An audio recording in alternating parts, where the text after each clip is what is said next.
Hey everyone, Michael Anthony here. Van Halen, Chickenfoot, Sammy in the Circle.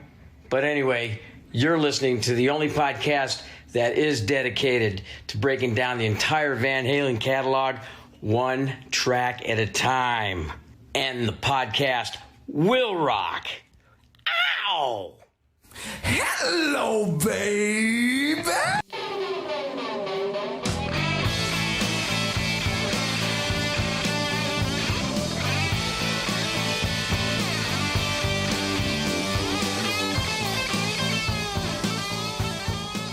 Hey everyone, Corey from And the Podcast Will Rock here, and this is part 2 of our Women and Children First live ranking show that we did on Friday, September 30th. Joining us for this show was our all-star panel of patrons, plus the one and only Eric Senich from Booked on Rock, and we compiled all of our rankings for Women and Children First, put them all together, and came up with our definitive show rankings for the tracks on that album. So sit back and relax and enjoy part 2 of our discussion of Women and Children First. Thank you. Let's find out, shall we? What hit number 4? Any guesses? Let's just shout them out. What do you think hit number 4? Romeo. Romeo? I think Romeo hit 4. Yeah. Hey, wherefore art thou, Romeo? Well, I don't know. Four. I got this bottle here. Yeah. Oh, no way. No I know way. it now. That's right. Come on. Take your whiskey home. Oh my! Number 4, 171 points. Its highest ranking, number 1 by 2 people. Its lowest ranking, again, was 9th by 1 person. It was ranked 8th by 3 folks, 7th by 2 people, 6th by 4 people, 5th by 1 person, 4th by 4 people, and 3rd by 9. So that's really where it kind of leveled out, even though it finished 4th. 4 people had it ranked 2nd, and 2 people had it ranked number 1. So Take Your Whiskey Home comes in at number 4. Wow! And now is when the audience in the chat, they're just gonna lose their minds because, like, how dare this song come in so low? Look, it made top 5. What do you want?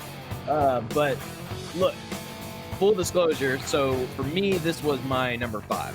So number 4, or it's not. No, I'm sorry, it's not. It didn't. It was my number 3. I'm sorry, not my number 5. It was my number 3. So it was close. It was close. But I had a feeling this one was going to be ranked a lot higher. But here we are at number 4. It's still high. It's still top 5. But I'm surprised. So let's find out where people's heads were in the voting process. Eric Senich, where did Take Your Whiskey Home fall for you? 3. Number 3. One of the greatest blues rock songs ever. And you could put this up against those classic old school Aerosmith, like dirty blues rock songs. Little ZZ Top, too, I thought. Little ZZ Top. And nobody's voice is better for this song than Dave. Especially that opening. Awesome. Listen to those lyrics, too. This is one of the best look at this. lyrics right here. Tom Armbruster says he ruined the curve because he's the one who put it at number 9. Wow. Explain yourself, Tom. Tim. Come on, buddy. Tim, yeah, that's who it was. It wasn't Tom. It was the alter ego Tim. That's right. Oh man, that's Greatest lyrics. Some goes to women, some goes to Jesus. Though I'm absolutely certain both's all right. That's one of his best lines. I love it. Yep. One of my favorites. Dave. Well, Scott Everett, how did Take Your Whiskey Home fare for you? Well, we'll give Tom a break. He's having a bad week. All right, fair enough, Tom. Fair enough. He's having a really bad week. I had it at 5. Love the song, love the bass line, love the lyrics. Again, this album's so great. It had to fall somewhere. Lyrics are fantastic, and I think Eric said it perfect. Nobody else could sing this song. Dave is perfect for this song, and I'm not even sure anyone else would write these lyrics, so Dave's just a perfect fit. And Eddie didn't even want this song on the album, so that tells you again where it was. Music he wasn't apparently thrilled with, but I think it's a great song. Great song. Let's see. Chaz, was this a top 3 for you, or were you at 4? No, this actually would be in at 5 for me, kind of right in the middle of the pack, just for the simple reason that the goddamn album is so great and there's so many I love ahead of it. Unfortunately, they're just more iconic to me for what, other reasons. Like I said, I was being deferential to you guys by putting Cradle first, but Fools for me stands out. And so like this song, very, like kind of like in that wheelhouse, right? In that same kind of like we were talking about before, smoky kind of honky tonk. You would expect this song to be busted out on that set list, right along with others. Just for me, like Fools did a little bit better, right? So that got higher. Honestly, yeah, it becomes as everyone has said, any given day of the week, the order up in here, up in 5 to 1, it could change a little bit from day to day, but pretty solid.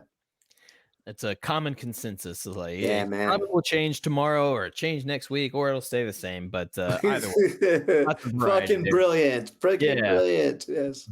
Ben, how about you? Where'd it go for you? Yeah, this came in at 3. I love this song. Yeah. It's mostly Dave. That groove is unbelievable. I remember when this came out as a kid, and we would scurry into the woods with a 6-pack of beer and we'd have tunes out. And this brings me right back to that space and time. It's just party rock and and that blues sensibility that they are so good at. And Dave is just headlining on this. I love it. It's a great song. Number 3. Yeah. Ultimate party rock. That it has been said about them, and we'll keep saying it because it's true. Davey Lee, how do you feel about Take Your Whiskey Home? This is my number 3. Like I was going to copy what Eric said. VH could do blues rock as much as any other blues rock band out there. Like ZZ Top is one of them, and like you could hear that ZZ Top sensibility in a lot of their songs, really. But yeah, they could do blues rock as much as anybody, like with the the badass acoustic guitar opening and the delivery of Dave. And then they just kick it into full rock mode and great lyrics. Some goes to women, some goes to Jesus. I kind of compare this to Ice Cream Man from the first album. Like they start off with acoustic and then they just blast off into a full on rocker. And, Ice Cream Man had that. It was a blues song. And I know this one's not like I know I kind of take Stay Frosty as like the sequel to Ice Cream Man from A Different Kind of Truth. But I just can't, it's easy to compare this to Ice Cream Man because it starts off acoustic, then it goes a rocker, it's a blues song, even though it's not like a ice cream pun or anything about that. But yeah, just one of the finest blues rock tunes out there. I was going to copy what Eric said. Yeah. One of my favorite VH deep cuts, absolutely. There you go. Brad, do you feel the same way, or did you have it in a different spot?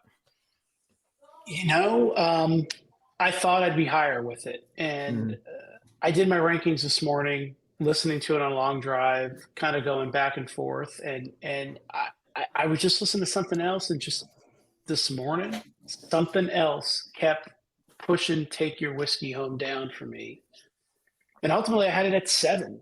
But I don't think that it's a bad song. It's a fun song. It's got a great drive. It's got great lyrics. Just 6:30 this morning, it came in at 7. So. Right. Fair enough. It happens. Yeah. I'm not going to fault you for that one. Think Heath, have we gone to you yet? No. This is right in Dave's wheelhouse there, that that bluesy wheelhouse we talked about. And more than almost anything else, he embodies this song, like the kind of the hiccuping through it and the whiskey cracked voice and just this this tale of drunken carousing, pissing off the girlfriend sort of thing. He's perfect here. I love it. And it's he's got that acoustic thing going on, and then the way the band kicks in. I'm surprised that he hated the song, because it's actually he powers it so much when he the way he kicks in. The Jesus line, some go to women, some go to Jesus. We 3 of us have said it now. It's just, I think that's one of his best lines. That's a great line. Yep. It's a Dave line through and through. Where'd you have it ranked? I had it ranked number 3. Aha. There you go. So Common. Yeah. See a lot of Common number 3s, and yet it's still only cracked at number 4. Where'd you have it, Corey? I had it same as you, Mark, number 3. Wow. Yep. What a conundrum we find ourselves in. That is the only song you and I ranked together. Was "Take Your Whiskey Home." I Sounds was just about looking at who ranked it number one. It was actually a couple of our favorite patrons. Jeff Brewer had it number one, and so did Kevin Brown. Oh, that little sly fox, Kevin Brown. Yeah, actually, I could see that. I could see this one because he does. I recall him. He talked a lot about how he feels about "Take Your Whiskey Home." So yeah, that doesn't shock me in the slightest. That little British dickhead, he's all over the fucking map. He either likes really proggy garbage like early Genesis, or I didn't really peg him as a blues rocker. Even though on the second season of Ultimate Catalog Clash, I'm thinking about making him listen to ZZ Top, their entire catalog. But yeah, I was kind of shocked that he picked "Take Your Whiskey Home" number one, to be honest with you. He's kind of like Corey, please don't hold your feelings back. What do you really think? Is this a safe space? Can I let him out? Podcast. I'm going to say he was the host once and only once, and he was gone. That's it. Never again. Yeah, we'll never hit 200 episodes because we're not inviting that son of a bitch back. But no. He just pulled the 100th episode was like Van Halen 3. He's in. Exactly. Oh, God. Yeah, we're going to forget all about it. We're going to move back on with the wheel and no more Kevin Brown. We have to give Kev a little more credit for his performance as a host. Give him some love. To call it the Van Halen 3 of the episodes. Like, no, not that one. Kevin. No, forget about great, that. Kevin. You did great. Apologies to Kevin. New T-shirt. There you go. Johnny, we got a new panelist, everybody. Johnny Bean is there. Hey, Johnny. How are you? There he is. How you doing? Thank Hey. Yeah. Very nice. Very nice. you. Oh my gosh! There's a lot of Welcome to people the here. show, sir. Yes, there is. And we're talking women and children first. We're talking specifically about "Take Your Whiskey Home." This ranked kind of low for you on your rankings. You had it at number 8. What do you want to say about this track? Explain yourself. Oh my gosh! I can't even. That was a while ago. I don't know. I mean, I love the song. I think I don't know if you guys have heard it. I think there's like a demo of that, like a different demo. Not, you know how there's the Women Children First demos that are out there, and the quality is like really bad, right? I think there's another demo they did of that, like in like '76 or something, like way early. Oh, do you guys know what I'm talking about? You ever heard that before? Mm-hmm. Yes, because it was from the club days. Yeah, and it's "Take Your Whiskey Home," and it's a demo, and it's super cool. I heard it on my iPod driving home one night, and I'm like, wow, I don't even remember this. Yeah. But yeah, as far as my ranking, if you guys want to hear it, I can try and bring it in here. Oh, you have it? Put it out, baby. I hope so. Good. Oh, you got the original? Let's hear it. Well, this should be the second one. Yeah. Yep.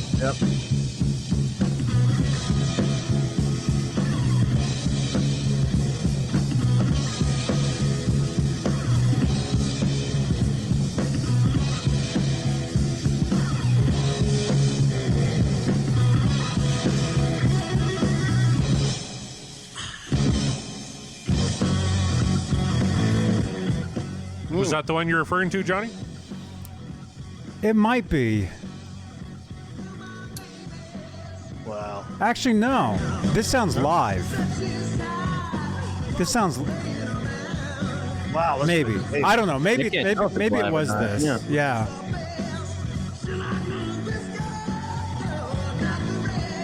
Wow. Well, Dave sounds great on this. Yeah.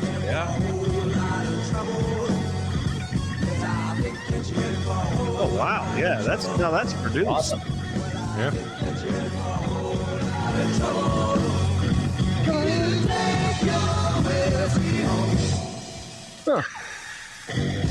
Okay. Yeah. Maybe it was this. Could that be from the Gene Simmons demos? But we never. It sounds like it's produced. Yeah, it did. Yeah. It's not. But to me, it sounds earlier than that. Right. It does sound Could this be very 74? Yeah. Is this like Mark Stone on bass back in 74? No, it can't be. Could it? No. I don't know. Inquiring minds want to know. But as far as my ranking, I can't remember that either. So I don't know what I did. But I will say, whenever somebody asks me what my favorite Van Halen record is, if I can only pick one, I always just show them this. Yeah, my brother had that too. Nice. Yeah. So you get 2 for 1. 2 for Yes. 1. 2 for 1. Yeah. Look Good at that. choice. No- Good choice. Last that in his Ford. And F- what a pair. Those are two of their best ever, and to have them both Yeah. on one thing, you know. Cool. My favorite Van Halen record is the Collection Volume 1 because it's the first 6 albums. So. Oh, there you go, man. There you are, yeah. Take Wow. Your Whiskey Home coming at That- number that 4, baseline, and the though, shock does- of everyone. Yeah, that bass line you just heard there sounds a little different. So It did. Yeah, that was ripping. Yeah. Liked it better. Sounded really bloody cool. I got to say, Scott Monroe in the chat says, in my head canon, Women and Children First is a concept album about a high school dude having a wild day and night. Yeah. Take Your Whiskey Home captures the dude's attitude, and he had it at number 3. So I could see that. Bueller. Yep. My head Bueller. canon too, Scott. love that. Love that. All right. Should we find out what hit number 3? We're in the top 3 now, so I have a guess, but I'm curious. Oh, by the way, first of all, Take Your Whiskey Home, when we did our audience poll, 90, was it 98%? 98, yes. 98% for Take Your 98. Whiskey Home. Right. Number Yeah. one ranked song. Number one. Holy That is crap, the that's number one crazy. song. What did Our it come in? panelists ranked it for. So what do we have What's here? that? Did you say 84 here? Where were we at? This is number 4. Yep. Okay. Yeah. Yep. Yeah. So number 3 is this track here. We got some jungle sounds, which must mean only one thing. Oh, Everybody wants some. Oh. Finished number 3, total points 204. It was ranked first by 4 people. It was the slowest ranking was 6th by one person.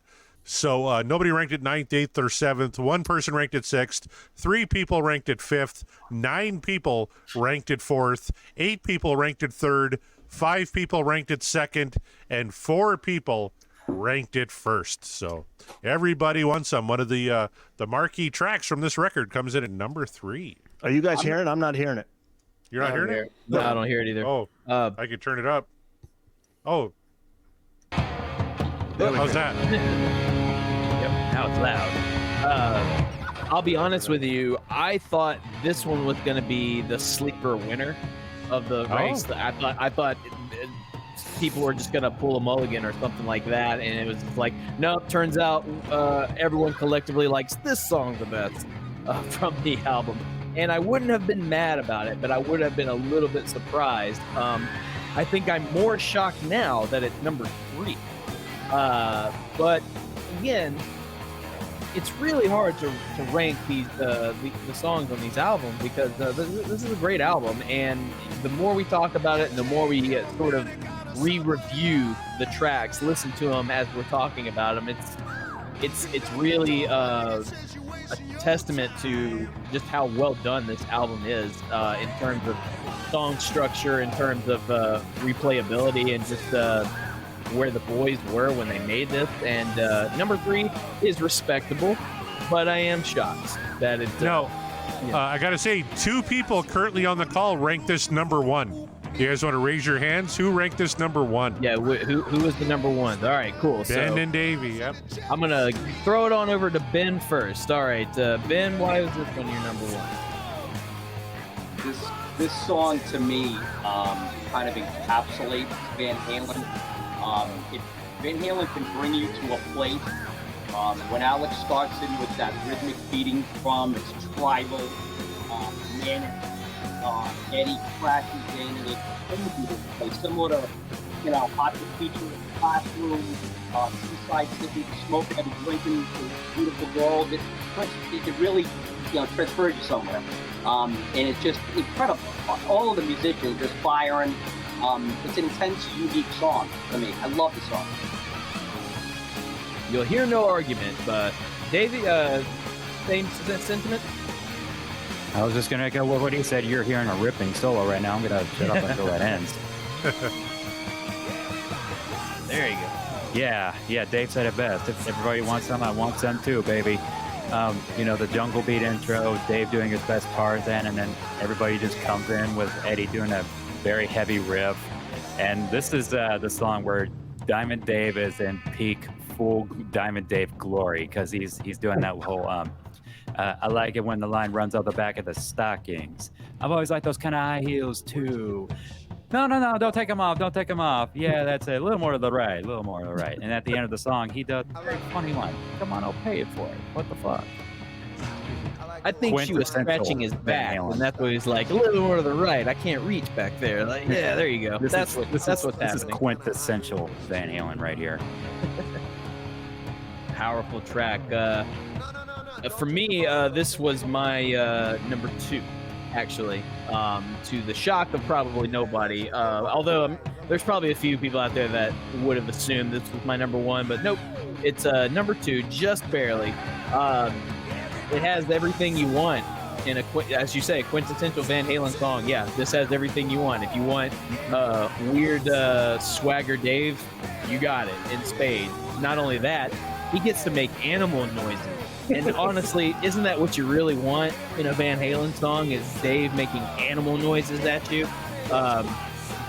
It works. It works for the song. And as Tom pointed out, you can see it featured in a lovely film called Better Off Dead, and that's just classic nostalgia for me. So right away, the song was going to have a special place in my heart. But not only that, it's just a kick-ass rock song. I mean, despite the fact that it's Van Halen, I think because it's Van Halen, it just sort of amplifies them even higher. But though it's not my number 1, it very easily could be. Maybe next week it will be. But as of right now, it's number 2 for me. So, I echo the sentiments of Ben and Davey of why it's their number 1. Brad, where did you have it? Number 2. My man. Yeah, I mean it's you can't get romantic on a subway line. Just truer words have never been spoken. Not with that attitude. Yeah, it's just a great song. I mean, I can't really add anything to what you guys have said. It's Right. just driving. It's great solo. It's witty lyrics, a little bit of Dave swagger. Great. This is Van Halen. That's it. Mm-hmm. This is Van Halen. Johnny Bean, would you agree with that? And where did you put this song on your rankings? I have no idea. You had it at I don't number 2. remember. Number Huh? 2. No- Number number 2. You had it at number 2. Yep. Okay. Yeah, I mean it's classic, that song, and I mean I can remember when I was a kid, I had a paper route, and I had a CD Walkman at the time, and this was one of the albums I would listen to over and over and over. So I remember that, and I was gonna say, I don't know do you guys remember the Guitar Hero video game? Of course. Yes. Yeah. Oh, yeah. Yep. It was mentioned earlier. Yeah, okay. If you ever got them years ago, somebody uploaded all the tracks to all the Van Halen songs that were on that. So if you heard them, they're out there. You can get the vocal only for that of Roth. Oh, wow. And it's pretty cool. Some of the stuff he's doing. He does some really deep stuff, like vocal wise. He sings like super deep, and just to hear the vocal stuff, it's pretty cool. I need Johnny, wasn't there a Van Halen edition of Guitar Hero, if I remember right? Yeah. Yes. Yeah. Yep. That's where the tracks are from. Yeah. I have them. I have them all, but they're in an iPod that's like barely functional. So I can only listen to them when I'm in the car. So sometimes when I'm in the car, I'll listen to them, and I'll just be listening to like bass tracks by themselves, or of course the Edward guitar tracks, the drum stuff, the vocal stuff, whatever, the synthesizers, all that stuff. I believe, Johnny, they're on YouTube too. I think Because so. I want to say I wrote Yes. something for the VHND where I just put up a bunch of them. Yeah, they are. You know, They're there. They're there. Yeah. Yeah, I play along with them. Yeah. somebody uploaded all of them to YouTube one night. This was like 8-9 years ago. Yeah. And I grabbed them all. I had my computer, my DAW just running for hours and hours and hours, grabbing all this stuff. And I stuck them all in this iPod, and I can only listen to them when I'm in the car because it hooks up to the, the connection. But specifically that song, all the tracks are out there. And anyway, awesome song. Just something about Women, Children First. To me, it's timeless as far as like the production. I mean, some of it, there's a little much, some of the reverb kind of gives it away, but without, aside from that, there's nothing that really dates this record. I mean, it's just, pure classic, Van Halen. Never thought I'd be Mr. Landy. Never thought I'd be at a point in my life right now where I would say, "Hey, remember iPods? Remember how that was the thing? Remember it's an Guitar iPod Hero? Classic. Yeah. It's an Right. iPod Remember Classic. Guitar Hero? Yeah, right. Remember yeah. the 07 tour? Dave's like, he's introducing the band, and it's Wolfie with That's all. it. Yeah, he's Yeah. like, it's like Dragnet, watching Dragnet on your iPod. Unreal. Crazy stuff. I'm just waiting for Johnny to bust out an 8-track because he's talked about a CD Walkman. He showed us a cassette. He's talked about his iPod. You were Oh. Yeah. I used to have Van Halen 8 Oh, look at tracks. that! Look at that! He's got the guitar. VH controller. He's yeah, got there it. is. Yes. Oh, yeah. Rock Band Strat. It just had the Eddie Van Halen decals that I got from the little decal shop or whatever it was. So Oh, cool. That's excellent. I have to give it I have, credit. Very cool. I have that, but it's just black. Yeah. Yeah, Heath well, this is McCoy, where black. did Just had where did the, everybody want some come for you? all that. Yeah. It actually came in It came in number 4 for me, but Ooh. that's no diss on the song. Like, it's just because the other 3 I loved so much. It's incredible. Everyone says quintessential Van Halen, and I think it is. It's like the entire song is like this giant party. The whole thing, I forgot the words, David Lee Roth, that whole thing. I mean, there's that line about the moonbeam that nobody understands. Like, he's like, it's like he's not taking it seriously, and yet there's some great lines in there. I love that. Yeah, the animal sounds, he does his Tarzan at the beginning. I love Eddie's like the solo is amazing, and then just this kind of the effects that he's coming forward with. He's almost peppering the song through it. Yes. Just with these amazing sound effects he's doing, and then of course the solo's insane. Alex Van Halen, I think is the star of it in a way with that tribal beat. There's so much that's just unforgettable about the song. There's so much that's just so memorable. Like Dave's rap, the line running up the back of the stockings, and that. It really is quintessential Van Halen. Me ranking at number 4 is not an indictment of the song in any way. Sure. I feel that. Definitely feel that. So throw it on over to Chaz. Where did how about you, sir? Where'd you put this one? Oh, this came in at number 3 for me. Iconic Van Halen, man. So you guys have heard me mention going to the Hayden Planetarium in New York City to see laser light shows. So this one was big part of that. And just think about the build inside the planetarium, laser lights. So it was very much too like I'm going to say like out, man. Well, like Christmas Story and the leg lamp. So the visuals were fishnet stockings and high heels floating around the planetarium, right, with the jungle beat coming up and all kinds of other stuff. Just what a young guy wants to see when he's alone in the dark with all of his friends, at the Hayden Planetarium. So we were having a good time, and the seats are vibrating. I think like you would thought that it might be that way. It was, and it was pretty cool. But the Dave-isms in this song are just so plenty. And as a guitar player, my God, everyone always is like, oh man, play that one. Especially if you have a drummer who loves to play Van Halen, they'll immediately start doing this, right? They'll sit down, they'll go dun dun dun dun, and then you have to play along. So the open chords that Ed hits, and there's so much signature in this song about Eddie's, just the way he structures and plays leads and solos, and the way you always are pointing out that he brings what the song needs and really no more. He's got a great economy and such an ear, and that just that way he had of just giving it exactly what it needed.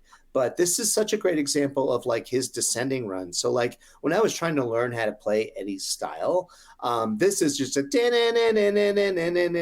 if you like, he does that in so many different places in his music, right? And there's so many signature like Eddie-isms, right? And so like this one, just for me, the solo is just signature Van Halen. It's just what it needs to be and no more. And I'll never get that stuff that I saw on the ceiling of that planetarium out of my head. So this is always going to be a big boing for me. Yep. In more ways than one, I'm sure. Boing, boing. Scott Everett, how about you?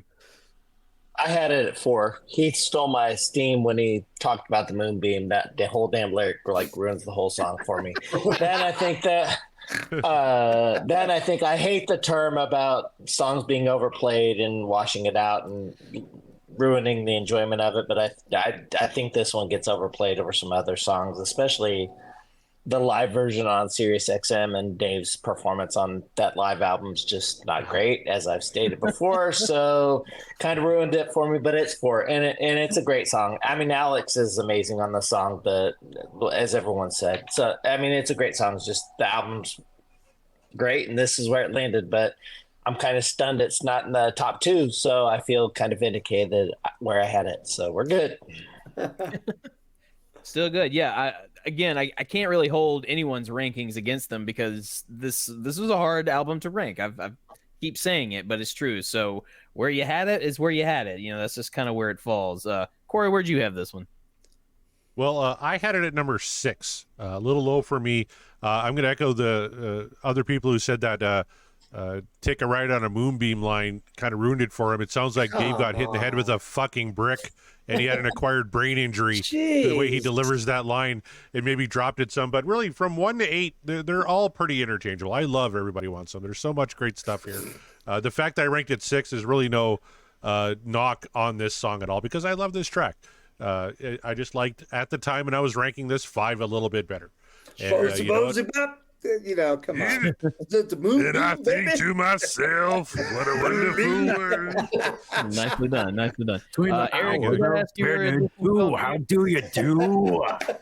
It's hard to remember. Scott Monroe had it number 5. He appreciates the rock and roll opera about it. He says the way it builds into crescendo after minutes of building, it's their Bohemian Rhapsody. That's an interesting comment. That's a wow. Of all of Van Halen songs to call their Bohemian Rhapsody, you think Everybody Wants Some? Is there? That's a hot take. Eric, did I ask you where you put Everybody Wants Some? No, not yet. I had it at 5, and that's only because I got In the Cradle Will Rock, Take Your Whiskey, In a Simple Rhyme above that, plus one more, which we haven't gotten to yet. But I'll just keep it short and sweet. I mean, it's tailor-made for Van Halen live, isn't it? I mean, even Dave said once, Van Halen concert is tribal, and this song is it.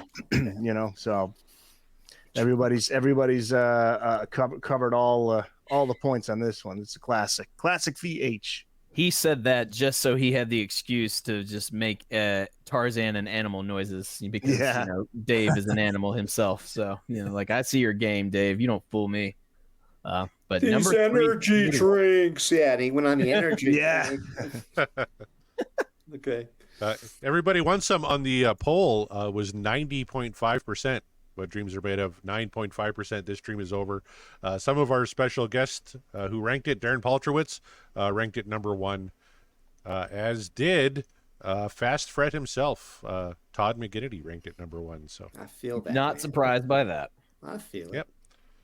So that leaves us with number 2. There's only 2 tracks left. Only 2 tracks. now. Yeah, now I'm not sure. I thought I had a clear idea of what was going to be number 1. Now I don't know.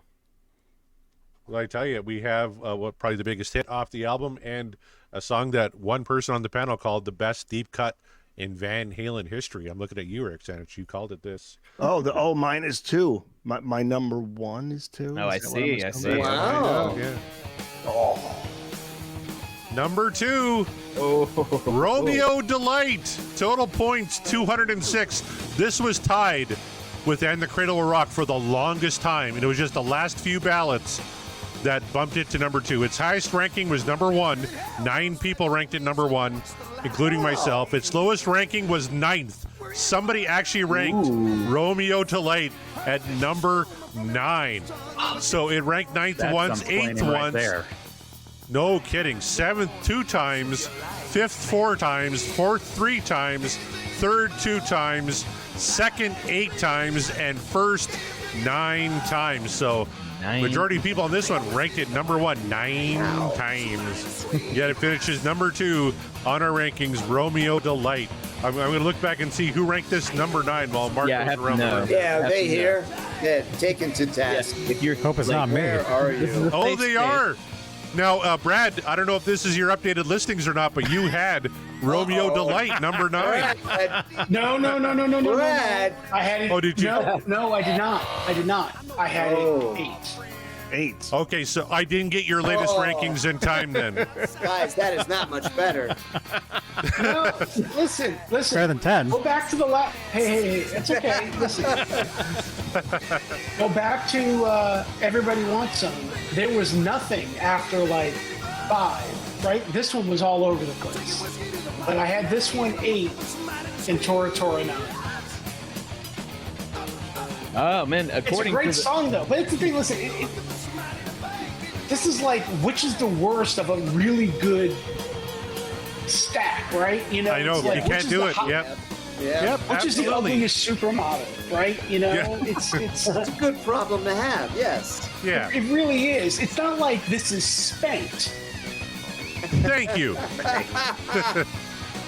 Or Pleasure Dome. Yeah. Johnny Bean, you had this one ranked number 1. I did. Yeah, go ahead. Oh. Tell us. Of course. I mean, this is a song that they opened the Diver Down tour with this, didn't they? Yes. Oh, yeah. Didn't they? Yes, they did. Yes, they Us did. Yeah. Festival, right? I mean, yeah, the US-Fest. Yeah, that was basically the Diver Down set. And, I mean, it's just... I mean, listen to that. Oh, man. Yeah, and again, I have all the... again, they're on an iPod Classic. I have all the separate tracks to this. And if you listen to, like, I mean, just the guitar, I mean, it's just... But to You know, me, especially... Right here. Yeah. Yeah. Those hats sound great that Alex is playing. They really do. listen to that, right? Yeah. And Mikey's putting away. Listen to Mike. Scott Monroe, I can't think of a better sonic representation of a heartbeat. Well said, absolutely. Yeah. Yeah, good stuff. But for me, the lyric in the beginning of this song is always going to be, I forgot the fucking lyrics. Heath McCoy, how do you feel about Romeo Delight? Yeah, number 2 for me. It's funny because when I was growing up with this album, I would never. It would have been mid for me. It would have been around 5, 6. It didn't land for me for years and years, and it's just grown and it's value for me over the years. And yeah, number 2. I love the chorus, the party chorus. Take a whiskey to the party tonight. I'm looking for somebody to squeeze. And that heartbeat part, yeah, it is perfectly captured heartbeat. The way Alex is riding on his hi-hat, and the way Mike's going, and then there's just a wildness to the song too, because they go from that heartbeat back into the chorus, and it's almost like they're falling down the stairs. You know, it's just like the way it goes. It's not. Yes, it's not yes, thank crash you. boom. It's like Yes. It's not. Yeah. It's like almost punk in that way. Yes, and yes. It's the energy. The coolest. I know exactly what you mean. That falling energy. It's very kinetic. Yeah. It's like it just comes through, right? Yes. Like pratfalls. Like it's all just, yeah. It's almost like an accident in the studio and they kept it, Right? Yeah. So, Chaz, where did it fall for you? Oh shit, man. Where did it fall for me? 4? And it's just because, man, this is so iconic. I think so it's at the top of my list, and I've gotten shot down by my band when I introduce deep cuts like this and be like, come on guys, people will love it. They'll be like, yeah, like, come on, man. No, this is just one of those that's forever going to be for me. Like, Van Halen at the US Festival, it doesn't get fucking any better than that. So look at my background, right? I mean, I'm not hiding anything. This is, for me, some of my favorite Van Halen. Well, there you go. Good stuff. Scott Everett, how about you? I had it number 1. This is like the quintessential Van Halen song. If somebody were to say, what's Van Halen? I think this is the song I'd play. I mean, everybody's just kicking ass on this song. The tempo changes, the interplay between Dave and the band, all of it, it's an awesome song. I love this song. So I didn't think it would be number 1 with everyone else, but it's my number 1. Well, don't feel bad. It did not make my top 3. Just a spoiler alert. But Davey Lee Smith, how about you? Where did it fall for you? Don't worry, Mark. You're not the only one. It's not in my top 3. I feel guilty for putting this as my number 5 because that's another Guitar Hero Van Halen thing for me because I've always loved it ever since I played it on there. And I have to give credit where it's due because Guitar Hero helped me embrace rock and roll. And so I have to give it and giving me more of a deep dive into Van Halen's catalog. So I have to give it credit for where it's due. Hell yeah. But yeah, one of the heaviest songs I think that they've ever done, the machine gun riff and then Dave's lyrics again, the Eddie's sloppy solo, Mike's bass line right before the solo, that heartbeat thing that where Eddie's kind of tapping does this little tapping to simulate a heartbeat, and then the trash can ending, just wow, just another one. It's just very, very tough for me to rank. Like I said, I feel guilty of me putting this at number 5, but one of their heaviest, absolutely. Cannot deny the heaviness, that's for sure. Let's see. He's not there, so we'll just move on to who's next? Eric Sinich. How about you? Easily my number 1. Easily my number 1. And this is like somebody mentioned. It gotten better over the years, and then when I heard it live, I loved it. And it's tailor made for Dave. It's like perfect Dave era live song, because I remember hearing this song and just picturing Dave live with it. Actually, Corey, can you bring it back to the "Feel My Heartbeat" part? Are you able to take it back? Because I love that's the best part. Feel my heartbeat, because this is when I imagine in my head just a certain Dave moment. Our engineer's working on this. Please stand by. He's trying. You gave him a task that he wasn't prepared for. Yeah, this is. I got to do my Dave impression. Is Corey talking? He's moving his lips. He's concentrating. I'm waiting for YouTube Music to load here. If you can give me an exact timestamp, Spotify. Oh, yeah. When? Well, I don't. Well, no, we don't have Spotify in Saskatchewan. Thank you, Chaz. Sure. It doesn't exist. It doesn't exist out there. Never know, eh? It's probably what, about 2 minutes in? Yeah. If my YouTube Music will ever rebound, I'll play it for you. Right, because it's like a 3-minute song, so it's like toward the end. Fire the engineer. Fire him. Well, while you find that, it was my number 4. And this was the one that I was having a really, really difficult time with because I really like this song.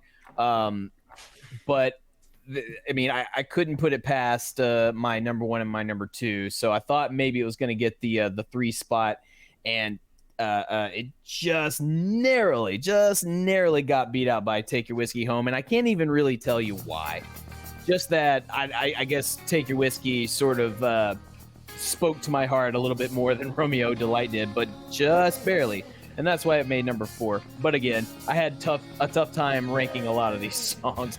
This one was by far the toughest. All right, this is it. It's coming up on the Feel My Heartbeat part, right? Yeah. All right, here we go.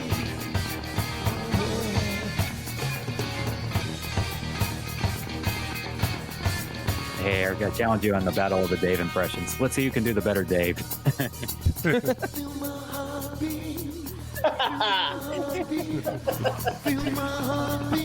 There you go. That's it. That's all I got.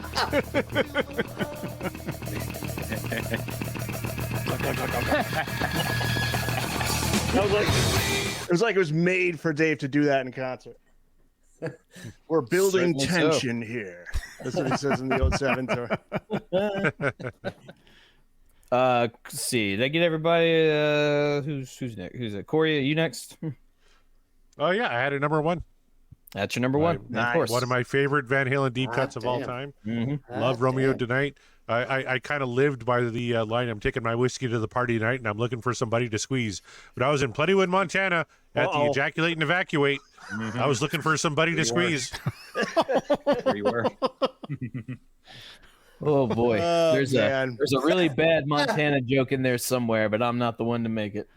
And Johnny's like, "What the fuck did I come into here? I was." Oh my gosh! checked out a Johnny YouTube has no context for that story. This is No, he looking doesn't. for love in all the wrong places. Yeah. Yes. Well, Oh my God. there it is. I mean, you guys, we've made the Now, list, Mark. and now yes, Oh, Mark, you had it number 4. I did it. Yes, I mentioned that while you Did were you? looking for while you were looking Okay. for this. Oh, right, you timestamp. did. Yeah. But yeah, and again, I'll reiterate: this particular song was the most difficult in placement for me. So yes, it made it to number 4, but doesn't mean I think it's shitty. So you can't. It's Romeo Delight. But that means, you guys, we've come to the number 1 song, to nobody's surprise whatsoever, the most popular song from this track. And you guys, if you haven't guessed it, it's the song that's our namesake here at Podcastle Rock. Hit them with it, Corey. Choo.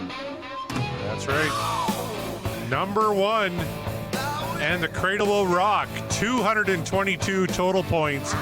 Its highest ranking, number 1 by 11 people out of 30. Its lowest ranking, number 7.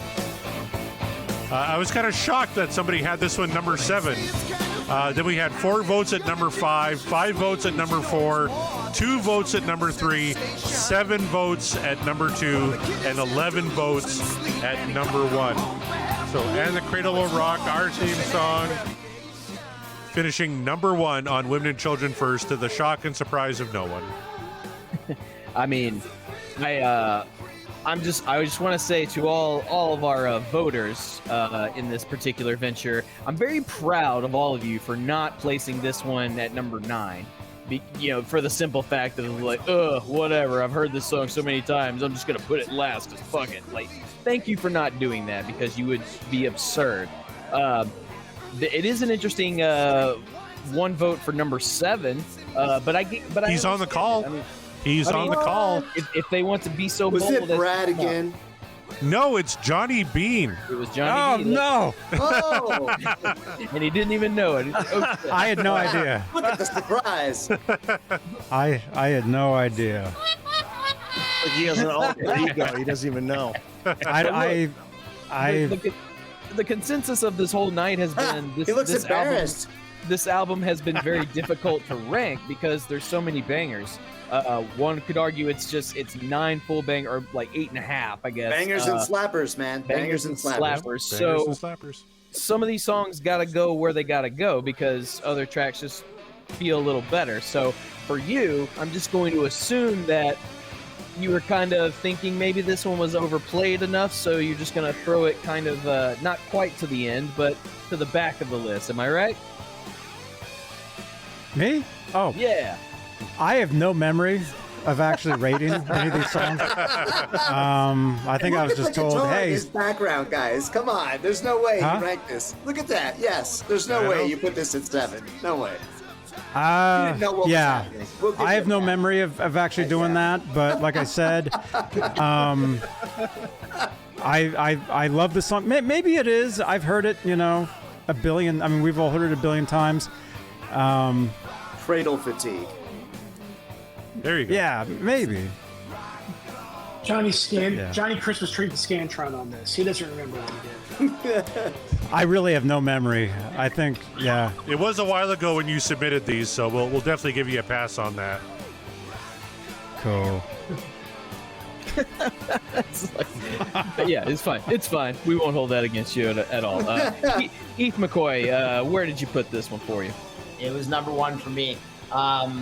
For one thing, I love that it's Eddie's first time getting keyboards onto a Van Halen. I'm right about that, aren't I? He played it on Yes, the it organ, is. and Yes, they you're right. You're pounded right. through as if it were a guitar. Yeah, I love it. I love the subversive way they did that too. That it sounded like a guitar. So he got his keyboard yayas out that way. I love that he did that, and the groove is so incredible throughout it. I think because of that, actually. And I think the thing that wins the day for this song for me, the thing that makes it so great, is just the irreverence of it. It's such an irreverent song. Dave's he's the punk kid. He's just the punk kid. That's you know, he's flunking out of school and he's pissing off his parents. I love the, you know, the juniors' grades, the you know, imitating the parents, you know, the whole and just the whole idea that, you know, it's a song about kids want to rock and roll, but instead of saying like a lesser songwriter would have said kids want to rock and roll. Dave instead turns it into the, you know, it cites the nursery rhyme, the cradle will rock. It's just clever, and again it's got that irreverence to it, and I think that's the thing that makes it such a great song. Indeed. Brad, how about you?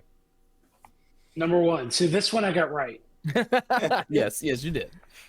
Yeah. Again, it's what a great opening lyric. Which I mean, I think about this when everybody says today, nobody wants to work today. Kids don't want to work today. You go through every generation says, you know, the prior generation doesn't want to do any work, and then you look at this opening lyric. You know, it's kind of frightening how this younger generation swings, right? You know, back in when was this album? 80, 79, 80? 80. You know, and you know, it's just. This one just holds, right? The lyrics, you know, they stand up today like they did back then. It's a great song. It just drives, and you know, you've got all kind of like I said earlier, all the aspects of Van Halen come out in this song. But no, this one I did not screw up. This is number one. This is your number one. There you go. Let it be known. Let the record show. Chaz, do you agree with that, or where did you have it somewhere else?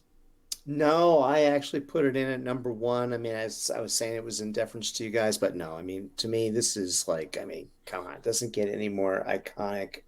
To me, it's actually like when you listen to the track, it's interesting as we've gone through it here.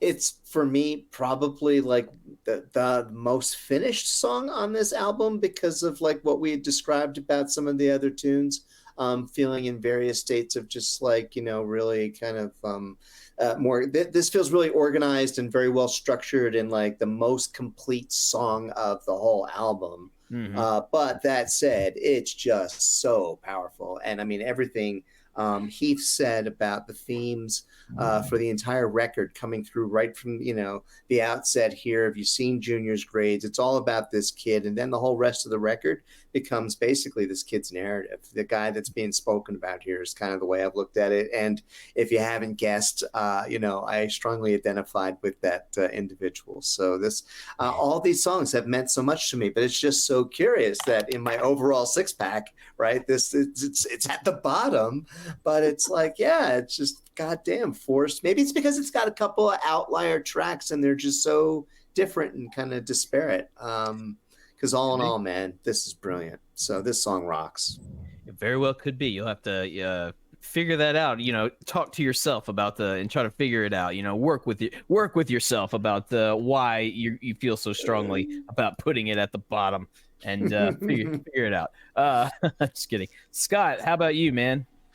I had it at number two.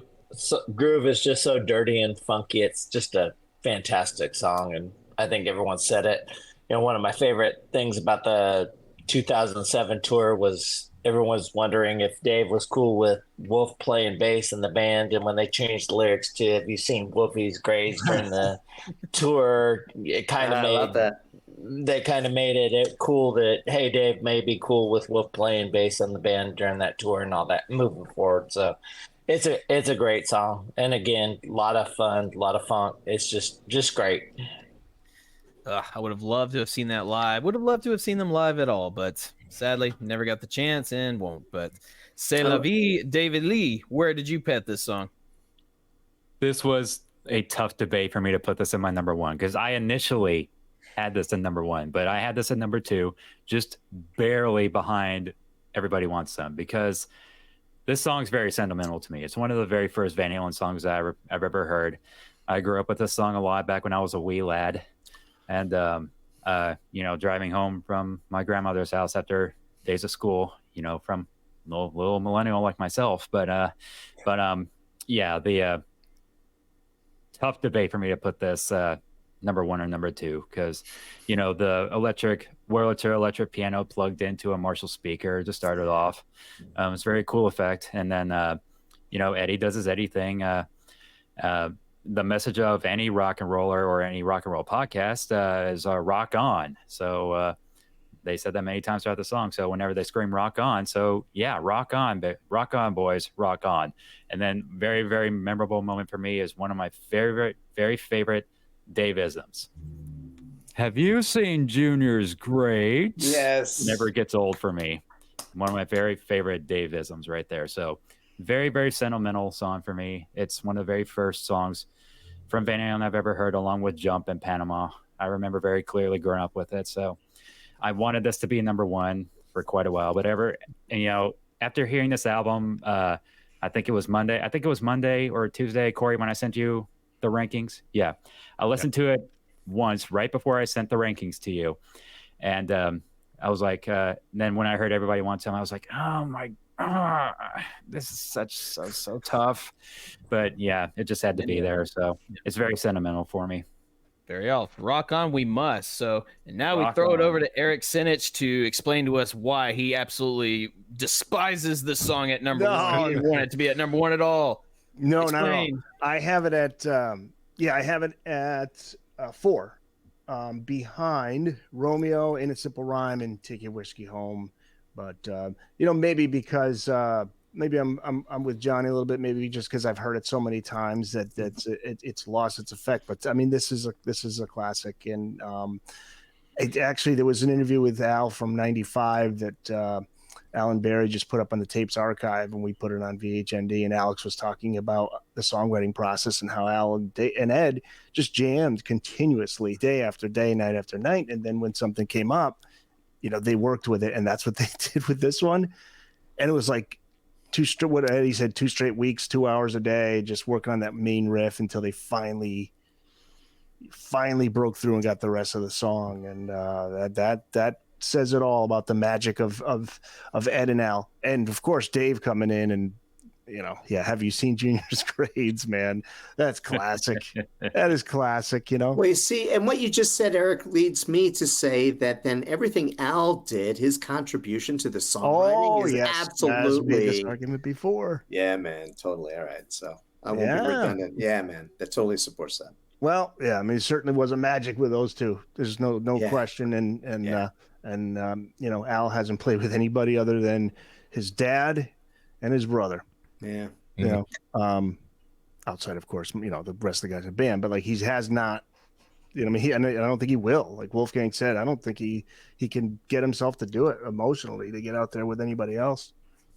Yeah, and he doesn't have to prove anything to anybody, and he certainly, he has well earned a retirement from playing if that's what he wants to do. Because if he doesn't want to play anymore because his brother's not there, then he doesn't have to, and he shouldn't have to. So we respect it. We're all supportive over here of that. We wish Alex luck because he's a hell of a player. So if he wants to play some more, we encourage that. Sure. If he doesn't, we respect it. All good.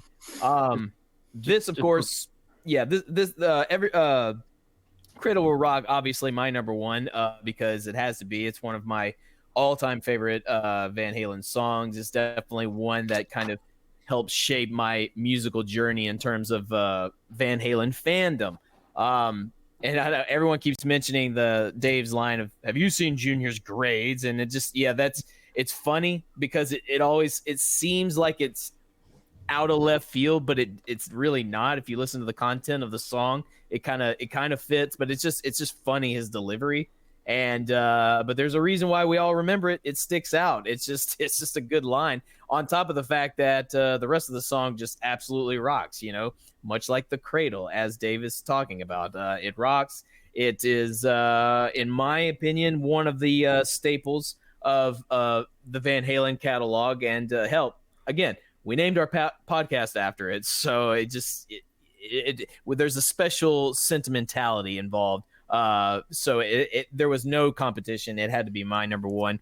Corey, this was not your number one, right? Why do you hate Fun? I don't. It was my number 2. Number 2, that's not bad. I love this track, and maybe it suffers a bit from. Yeah, exactly. Why do you hate Fun?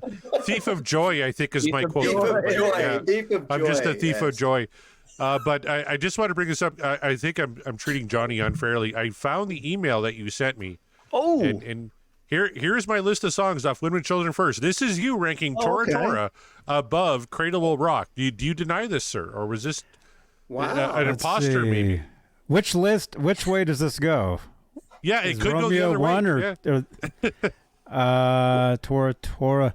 I love Tora. I mean, I don't know how you guys ranked it, but I actually did a guitar lesson on how to play that years ago on my channel, because that riff, it's actually backwards. That's not actually what you hear on the record. Is actually the tape is flipped. So if you actually flip that track, you'll actually hear Edward take the bar. Like I said, I did a lesson on it, and you can actually hear. It's pretty cool to hear the other direction, right? But again, I have no memory of ranking these tracks. But I will say, I will say I am a fan.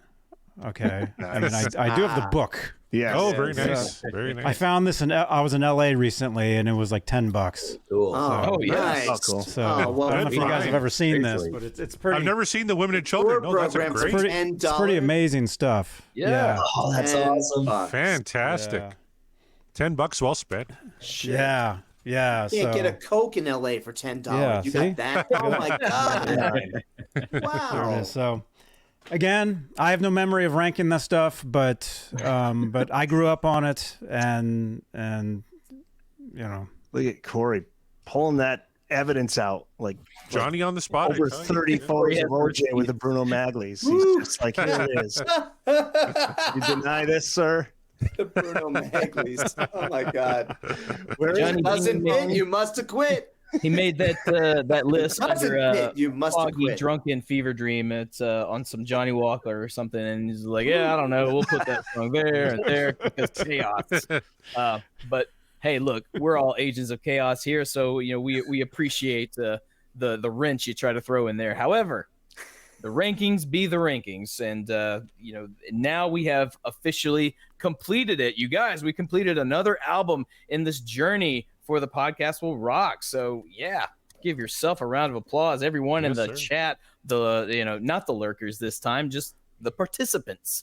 Good stuff, man. No, Corey, any final words before we all part? No, this is an interesting album to rank because everybody kind of had the same problem in that it's all great. Where do you kind of slot them in from 1 to 6, 7, 8? Like there's not a lot of difference between them all. So a great album. I think I put it in my top 6 or my 6-pack of Van Halen records. But yet a standout track. I really kind of like them all the same. So let's just recap the rankings. Number 9, actually, Johnny, was Tora Tora. With 60 points. It was ranked 9th by most people. Number 8 was Loss of Control. Number 7, Could This Be Magic? Number 6 was Fools. Number 5, In a Simple Rhyme. Number 4, Take Your Whiskey Home. Number 3, Everybody Wants Some. Number 2, Romeo Delight.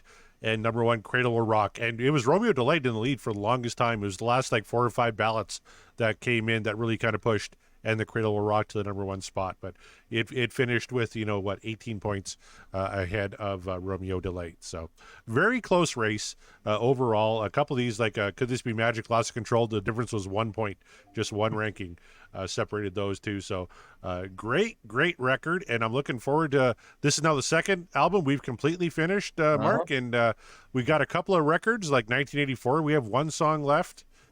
Diver Down, we only got a couple left, so I think OU812, we have a couple left. So yeah, we got interesting to see which one is number 3 that we finish off here. There's a good chance we probably finish off the album we don't like to talk about before 1984. I hope that's the case because I want to get done with that album, not 84, the other one. I want to get done with that one as quick as possible because I think the less said about it, the better. I'm not going to. We got 2 songs on that one. Yeah, we still got 2, so it's basically the mistress wheel, and whatever she decides, she's just gonna throw at us. And as Agents of Chaos, we know she loves to bring the chaos. Yes, the wheel is a girl, So there you go. One of the best songs on that record is yet to come. Well, if you say so, Chaz, but you are on that island by yourself. I think. Once I had the idea of what the worst song was, but then that was corrected by coming on your show. Yes. Hey, just real quick here. Don't look at that album as Van Halen 3. Look at Women and Children First as the real Van Halen 3 because the previous album was Van Halen 2. This is the real Van Halen 3 right here, baby. Good call. Good call. Yep. We'll go with that. Just to help the the pill go down easier. I know that's what's for sure? Apologies to Gary. Apologies to Gary. Yeah, apologies to Gary once again. I know. Speaking of, you guys, all of you out there listening, we do have a merch store indeed, and there's a particular shirt in the merch store that says "Apologies to Gary" with his beautiful face on it, and there it is right there. If you're watching, I really need, I just need all of you to do me a favor. Yes, okay. You all support the show, and we appreciate it in every single way that you do. But I need everyone to purchase one of these shirts, and then tell your friends and have them purchase this shirt, because I need an army of people wearing Apologies to Gary shirts, because eventually he's going to see it and he's going to go, what in the hell is that? And they're going to say, oh, you got to check out this podcast, dude. You get talked about a lot. And we just really want to have Gary on the show. And I feel like eventually he can't stay away forever, because I would love to pick his brain. But more than that, because it would be hilarious to me to have an army of people wearing this shirt and him not understanding and the people around you not understanding. And it's like this special inside joke. So if you can, before we're done, we have 27 songs left in this iteration of the show.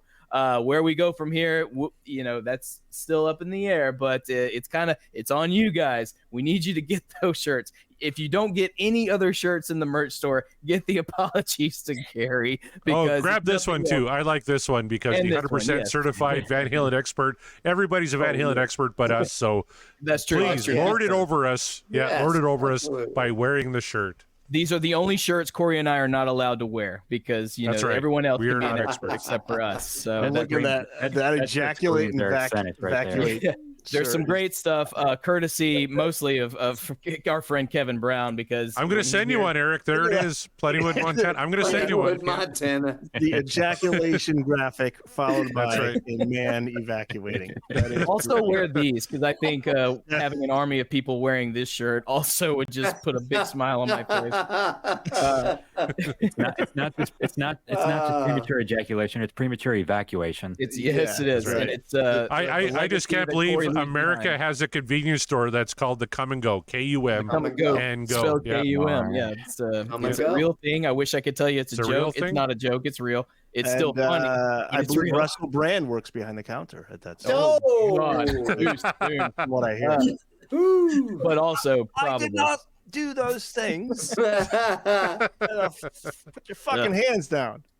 But there you go. Yeah. So put your hands the man of 1,000 voices, Eric Senich. Thank you very much. Yeah.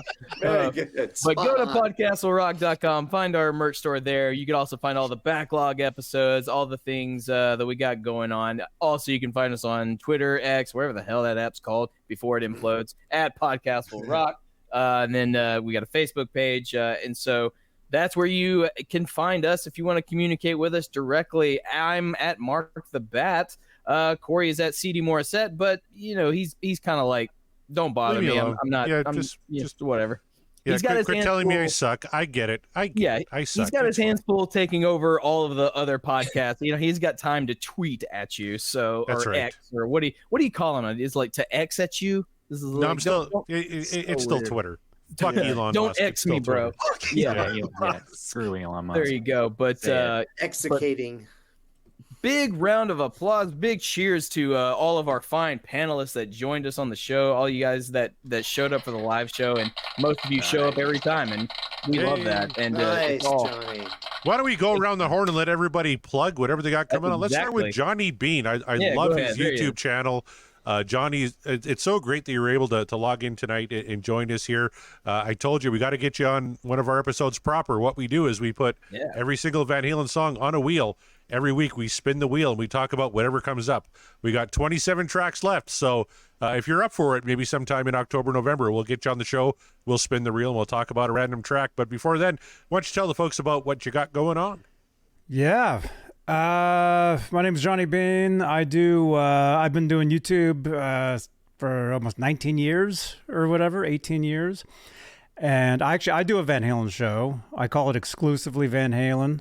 And it's a podcast. It's the same thing everywhere. Spotify, blah, blah, blah. Let's see. Actually, I wish I would have known. Are you guys usually on Fridays at this time?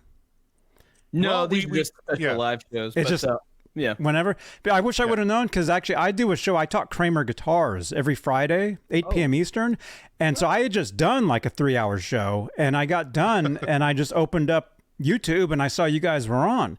If I would have known you guys were on, I would have like rated your channel. I would have brought my audience over here, but I didn't even know. So then for the next time, we'll definitely for the next time. So we'll just keep that in the cap. But where can people find your stuff? Everywhere. JohnnyBean.link. YouTube, Twitter, Facebook, everywhere there is, I'm there. Well, there you go. Yeah, check that out, everybody. Heath McCoy, man, always a pleasure. We didn't talk wrestling once, and I'm sorry about that, because That's all right. You gotta talk wrestling, but let the people know where they can find you, what you're up to, and your work. That's my plug. Pain and Passion: The History of Stampede Wrestling. You can get it, Amazon and ECW Press. I think it's at ECW Press on Twitter, and I'm on Twitter at Van Heathen. Right on. Get that stuff. It is well worth your time, well worth your read. If you know anything about wrestling from the yesteryears, like, this is definitely something to check out. So awesome stuff. Brad, thank you once again for being part of this, man. Let the people know where they can find you. What you got going on? I'm just a tax lawyer in Florida, man, and nobody gives a shit, right? I mean, that's people need their taxes done. Yeah, well, that's not me. You call me when you get fucked. That's I'm just just a dad who loves music, right? That's it. So it was a pleasure having you here, Brad. Thank you very much for joining us. And thank you to Ben Andriozzi, who had to duck out. Right. This was his first ever podcast, so hopefully he had a good time and we can get him back on the show. Absolutely. So shout out to Ben. But still, thank you. Yeah, Brad, we're just like you. We're humble fans. Corey and I, we're just two dudes. So you're in good company, I swear. Good company like Chaz Mataz. They're always with the not the hot takes, but the takes that he has, even when he fucks up a simple thing like ranking an album. But you don't fuck up charts. So good for you on that one. But let the people know what you got going on, where they can find you. Well, first of all, thanks for letting me be here and be a part of this. This is great. You guys rock. And congrats again on the 100th anniversary. And now another, milestone, man. Second record done. Damn. Mm-hmm. So I'm doing the Rush Rash podcast now. Rush Rash. We analyzed the band Rush. Oh, wait, what's that format, Corey? Is it track by track with It's really original. There might be a wheel involved. Yeah. There is. There's a wheel. There's the exact format that's lifted. Cutting edge. Guys right here. Like I said, you needed a whole category. What was born from, and the podcast Will Rockwell, Rush Rash, and then the other podcast that's going to launch here in a couple of weeks called Regarding Roger, where we're going to go through Roger Waters' new, not Mr. Whitaker there, Mr. Morissette, but Mr. Roger Waters, go through his reimagining of Dark Side of the Moon 50 years later. So comparing first album to this current take and see what the heck is that all about? So that'll be at Regarding Roger on Twitter, and then we're at Rush Rash Podcast on that same platform, Facebook as well. Come check us out. If you like this, you'll probably like that. If you like Rush, or finally a podcast for Rush. Awesome. There you go. There it is. But Scott Everett, man, always a pleasure having you on these live shows. We love your takes on these episodes and these songs. Tell the people where they can find you if they want. I'm at J. Scott Everett. Just thank you for having me tonight. Thank you, boys, for keeping the music alive. Thank you, Johnny, for your podcast, and Eric for the work you do at the Van Halen News Desk. You know, it's all upon all of us to keep it alive. So if you haven't heard, go out and listen to Crossing Over on the streaming services. The remaster's out today, I think. So go out and check it out. Yeah.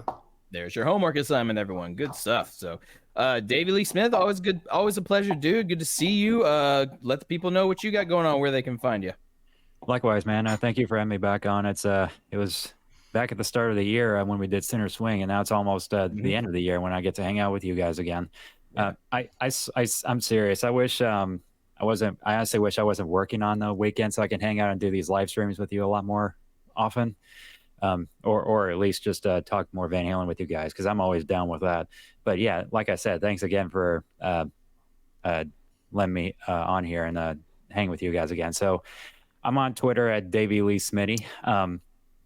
If you want to hear me see me talk more music and stuff like that, or keep an eye on like what content I do for my YouTube,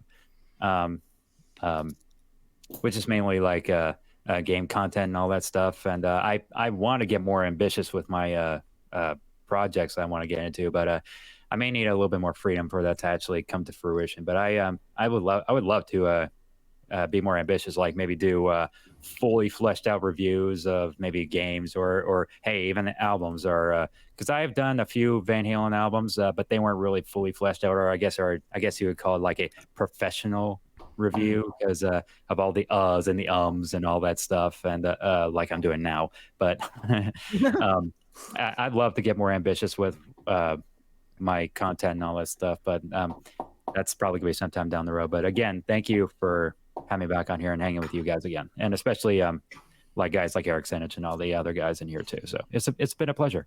Thanks, man. Absolutely. Yeah. Well, the aforementioned Eric Senich, man.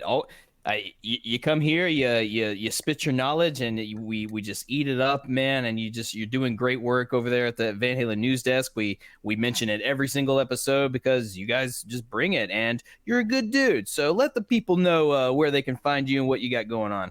Thanks, man. Yeah, you guys have been great every single week. I always listen, and right at the top of the episode, VHND. So we always appreciate that, VHND.com. And just to kind of piggyback off what Scott said about Crossing Over, I just put up something just before I went on with you guys on Crossing Over. Sammy and Mike put up a video just talking about the song and just the meaning of the song threefold, because it was originally written about Ed and Al's friend who took his life, and that was from 1983.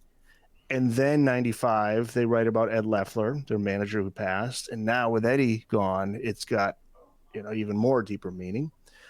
So check that out. Of course, we always try to put stuff up daily, if not every other. And the Van Halen store, also just keep in mind that the Sammy Hagar era remasters and rarities on sale October 6th. So you can get your copy there now, pre-order it. They are there. So it's kind of exciting, man. This is it. They're coming. Finally, October 6th. I can't wait to hear Oh Yeah It Went 2 and 5150 specifically remastered. And the podcast, Booked on Rock. So you can go to bookedonrock.com and all the platforms. You can connect through there. Just did an episode on Body Count with Ice-T.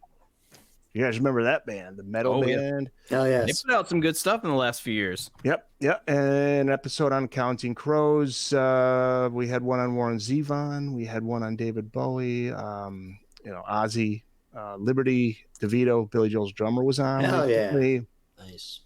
So, and we got video segments from the show too. So you can find it all at bookedonrock.com. Just did put up a video on who is the real Mr. Jones, Counting Crows. Right on. That definitely check that out. That's like I said, we utilize the news desk every single episode because that's the hub of Van Halen information as far as we're concerned. We just sort of reiterate it back to them. So always a pleasure. Always enjoy doing that. And once again, thank you all so much. Corey, any parting words before we finally head out? Just you can check us out at www.podcastwillrock.com. Catch up on old episodes. Get yourself some merch like the Plentywood Montana shirt or the Apologies to Gary shirt. You can find it all there. Even when we do these special shows, we like to just bring in the wheel and there just it kind of is. see. Yeah, if we were doing a regular show, what would we have spun? So I'm just going to give it a quick spin. Oh yeah, let's see. We're going to find out what we would have had here tonight if we were doing a regular show.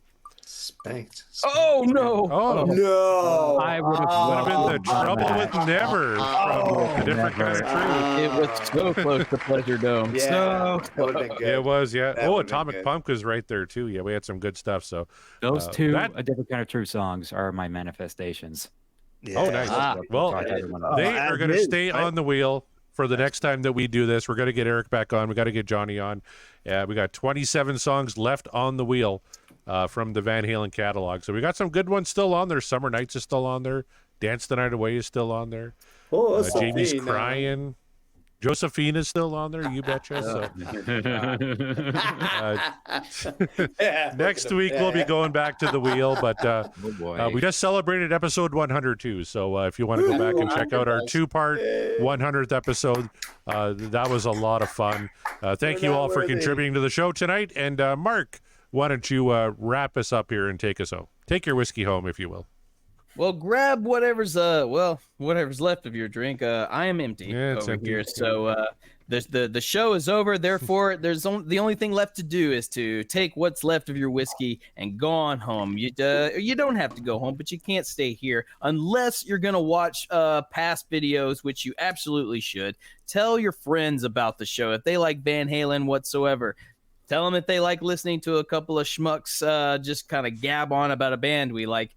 We are absolutely right in their wheelhouse because, once again, for the upteenth time, and I'll keep saying it, Corey and I, we're not experts. We're not experts on this band. We are not rock historians. We don't have insider information about the goings-ons on the Van Halen, just the life of the Van Halen family. We don't know. We are simple fans, humble fans that like the band, and we're here to talk about it. We're exploring new territory on this journey. If you want expertise, you talk to that guy, or you talk to Greg Renoff or a few others out there. It's like those are the experts. But guess what? They've been on our show, so we must be doing something okay. So if you got a problem, talk to me and Greg. Yeah, there you go. Yeah, go after them, but Take it up with the news desk. Take it up with them, That's but you right. don't go after them. You go through us first because I have no problem, telling the haters what I think because I thrive on it. We're Agents of Chaos, and we are also the show called And the Podcast Will Rock, and we all will rock you later.